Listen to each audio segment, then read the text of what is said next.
Sir, एक चीज़ आपसे और समझना चाहेंगे कि जो आपने बताया कि मतलब किस तरीके से यहाँ पर ये फंड काम करता है, लेकिन आखिर में हमको अपना नज़रिया, अपनी सोच क्या रखनी चाहिए। मान लीजिए अगर मेरा नज़रिया 4-5 साल का है, उनके लिए ज़्यादा बेहतर होता है, जिनका नज़रिया 1-2 साल का है उनके लिए बेहतर होता है, या जो लंबी अवधि के निवेशक हैं 10 साल 15 साल, उन्होंने कोई लक्ष्य रखा है और वो निवेश करना चाह रहे हैं किसी लक्ष्य के साथ, उनके लिए बेहतर होना चाहिए। आखिर में कितने अवधि के नज़रिए के साथ इस फंड को सबसे बेहतर फंड माना जा सकता है? विपुल जी, अभी तक जो ऑब्जर्व किया गया है पिछले कुछ 3 से 4 साल में कोई भी मल्टी एसेट एलोकेशन फंड आया है, जी। उसकी रिटर्न्स एक नॉर्मल इक्विटी फंड के साथ कंपेरेबल रही हैं। सो अगर हम बात करें कि अगर नॉर्मल इक्विटी फंड ने 3 साल में अगर 40% रिटर्न जनरेट करी है, मैं एक एग्जांपल ले रहा हूं, नंबर पे फॉर एग्जांपल है, अगर 40% रिटर्न जनरेट करी है तो मल्टी एसेट एलोकेशन फंड ने वहीं 32 to 35% के करीब रिटर्न जनरेट करी है। सो ये चीज ये इंडिकेट करती है कि मल्टी एसेट एलोकेशन फंड में ऑलमोस्ट इक्विटी का exposure is not less than 65 to 80%। सो अगर हम कोई भी ऐसा फंड चूज करेंगे जिसमें अप्रोक्सीमेटली 80% के करीब इक्विटी एलोकेशन होगी, जी। उस फंड को मिनिमम होल्डिंग पीरियड 3 से 5 साल का बहुत नेसेसरी है, होना चाहिए। अगर हम ये सोच के चल रहे हैं कि मल्टी एसेट एलोकेशन फंड एक लो रिस्क फंड है, और उसमें हम 6 महीना साल की एलोकेशन से हम काम चला सकते हैं, तो ये सोचना बिल्कुल गलत है। ठीक सर। सर, हालांकि म्यूचुअल फंड में कोई किस तरह का रिटर्न मिलेगा इसकी कोई गारंटी नहीं होती है, लेकिन ये कहा जाता है कि जहाँ पर कम रिस्क होता है वहाँ पर जो है रिटर्न कम मिलता है। लेकिन अगर हम मल्टी एसेट एलोकेशन फ़ंड की बात करें तो यहाँ पर हम देख रहे हैं कि एक साल में 50% तक के रिटर्न आते हुए दिखाई दिए हैं। इसके पीछे क्या मैजिक आपको दिखाई दे रहा है कि आखिर में यहाँ पर रिस्क भी कम है, रिटर्न भी काफ़ी अच्छा दिखाई दे रहा है, ये किस वजह से होता हुआ दिखाई दिया? विपुल जी, सबसे पहले तो मैं ये कहूंगा, ये धारणा थोड़ी सी गलत है कि अगर हम कहें कि मल्टी एसेट एलोकेशन फंड में रिस्क जो है वो कम है। रिस्क ओ। डाइवर्सिफाइड है, रिस्क डाइवर्सिफिकेशन, क्योंकि मल्टीपल एसेट क्लासेस में पैसा डाला गया है और उस पोर्टफोलियो को नेगेटिव कोरिलेशन अचीव करी गई है, उस पोर्टफोलियो में हेंसफोर्थ रिस्क डिस्ट्रीब्यूट कर दिया गया है अक्रॉस 3 to 4 एसेट क्लासेस। एक typical multi asset allocation fund equity, debt और गोल्ड में डिवाइडेड होता है आज की डेट में, क्योंकि ग्लोबल इक्विटीज रीट्स इनविट्स भी आ गए हैं, उससे आपकी फर्दर डाइवर्सिफिकेशन हो जाती है। सो अगर किसी भी फंड ने 50% रिटर्न जनरेट करी है लास्ट 1 साल में, तो उसका रीजन सिर्फ यही रहा है कि उसका इक्विटी एक्सपोजर 75 से 80% रहा है। मैं ये कहूंगा, अगर 100% वाला फंड 60% रिटर्न जनरेट कर रहा है, तो एक सिंपल मैथ्स है कि 80% वाला 50% जनरेट करेगा। This is nowhere different from a normal equity fund, it is absolutely aligned. But अगर वोलेटिलिटी आएगी आने वाले टाइम में, और इक्विटी मार्केट अगर लेट्स से करेक्शन दिखाती है और गोल्ड और सब्स्टिट्यूट एसेट क्लासेस अगर ऊपर जाती हैं, तो आपके पोर्टफोलियो में जो है करेक्शन कम दिखेगी।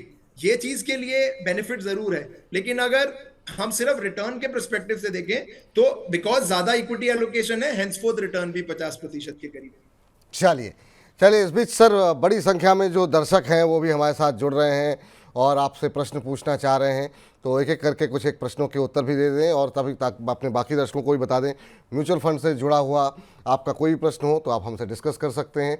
मल्टी एसेट एलोकेशन फ़ंड को लेकर के अभी आपके मन में कोई दुविधा है तो भी आप पहुँचा जी से पूछ सकते हैं। 9311211874 ये हमारा व्हाट्सएप नंबर, जिसमें कि आप अपने प्रश्न पूछ सकते हैं और डिटेल में थोड़ा सा अपना प्रश्न, जितने डिटेल में आप पूछेंगे उतना जो है हमारे एक्सपर्ट के लिए बेहतर होगा कि वो आपको और डिटेल में उत्तर दे सकें। इसके अलावा लाइव हम चल रहे हैं तो आप अपने यूट्यूब के में जाकर के भी अपने प्रश्न को भेज सकते हैं और अपने प्रश्न को पूछ सकते हैं। चलिए, असीरुल इस्लाम साहब हमारे साथ जुड़ चुके हैं अपना प्रश्न पूछने के लिए। असीरुल इस्लाम साहब नमस्कार, अस्सलाम वालेकुम, कैसे हैं आप? हाँ जी सर, नमस्कार सर, वालेकुम अस्सलाम। आप कहाँ से बोल रहे हैं सर? सर मैं एक्चुअली आर्मी से हूँ। मैं ये तो आर्मी से हैं? ये तो वेस्ट बंगाल से हूँ। जी जी सर, मैं आर्मी से हूँ। वेस्ट चलिए, बंगाल जय से हिंद हूँ, सर, but जय हिंद, मैं जय हिंद। बहुत posted अच्छा हूँ। लगा सर आपसे बात करके। जी जी सर, जय हिंद सर। मैं एक्चुअली पोस्टेड हूँ जम्मू कश्मीर, ये पुंछ सेक्टर में। अच्छा तो अच्छा। सर मेरा पोर्टफोलियो में आपको मैं ऑलरेडी मैं भेजा था।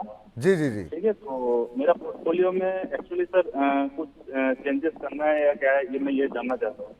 चलिए, जरा पहले आपके पोर्टफोलियो पे नजर डाल लेते हैं। आपका कोई उद्देश्य है सर? कितने समय के लिए आपने, अच्छा, आपका सवाल ये है जी कि जी 4 करोड़ का लक्ष्य हासिल करना चाह रहे हैं आप, है ना? जी जी, मेरा एक्चुअली यही सीट है। जी। उसमें से पर मंथ 30,000 मैं इन्वेस्ट करता हूँ, ये 10 साल के लिए। 10 साल और के लिए। मेरा 10 लाख के आसपास मेरा इक्विटी स्टॉक में मैं इन्वेस्ट करके रखा हूँ। अभी अभी ये बताइए कि और आपकी आपकी एज क्या बताई आपने? मैं सर 35 का हूँ सर। 35 के हैं। चलिए, और 10 साल में आप क्या चाह रहे हैं कि 4 करोड़ रुपए हो जाएं, जिसमें कि आपने इक्विटी में जो है 10 लाख रुपए निवेश किया हुआ है। जी जी, कुछ इक्विटी में है और मेरा 2 लाख का ETF है सर। अच्छा अच्छा, ठीक है सर, ठीक है। चलिए, जरा एक बार जरा लगातार चल रहे हैं असीरुल इस्लाम साहब के, जो कहाँ कहाँ उन्होंने निवेश किया हुआ है। पारिक फ्लेक्सी कैप में 7,000 लगा रखे हैं। क्वांट लार्ज कैप फंड में इन्होंने 2,500 रुपये लगा रखे हैं।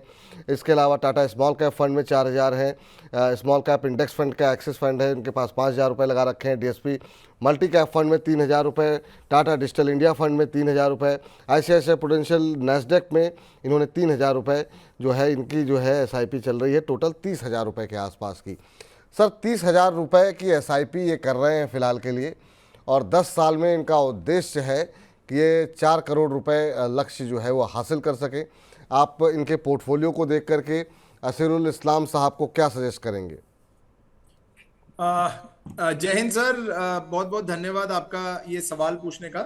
सबसे पहले तो मैं ये कहना चाहूंगा सर कि जो मेरे पास डेटा आपका अवेलेबल है वो 30,000 के करीब आपकी SIP अमाउंट मैं देख पा रहा हूँ। जी। और उसके बाद आपने जो सवाल में हमें डाला था वो ये डाला था कि 10 लाख के इक्विटी स्टॉक हैं आपके पास, जो कि आप 10 साल के लिए इन्वेस्ट करना चाहते हैं। और प्लस आपका कुछ ICICI भारत 22 और ग्रो EV में आपने इन्वेस्ट करना है 2 लाख रुपए 10 साल के हिसाब से। आपका कुछ आर्मी का प्रोविडेंट फंड है जो कि आप 12,000 निवेश कर रहे हैं 5 साल के लिए। एंड आपका कुछ एक मेच्योरिटी आप एक्सपेक्ट कर रहे हैं जो कि 24 लाख के करीब आपके पास आएगी। सर, आपने जो 4 करोड़ का उद्देश्य मेंशन किया है यहाँ पे, उसके हिसाब से मेरे को थोड़ा सा थोड़ा सा दिक्कत लग रही है इन टर्म्स ऑफ आपके टारगेट को अचीव करने में। आपको थोड़ा सा एडिशनल इन्वेस्टमेंट करनी पड़ेगी इन टर्म्स ऑफ SIPs, क्योंकि आपकी जो लमसम इन्वेस्टमेंट्स हैं और जो आपका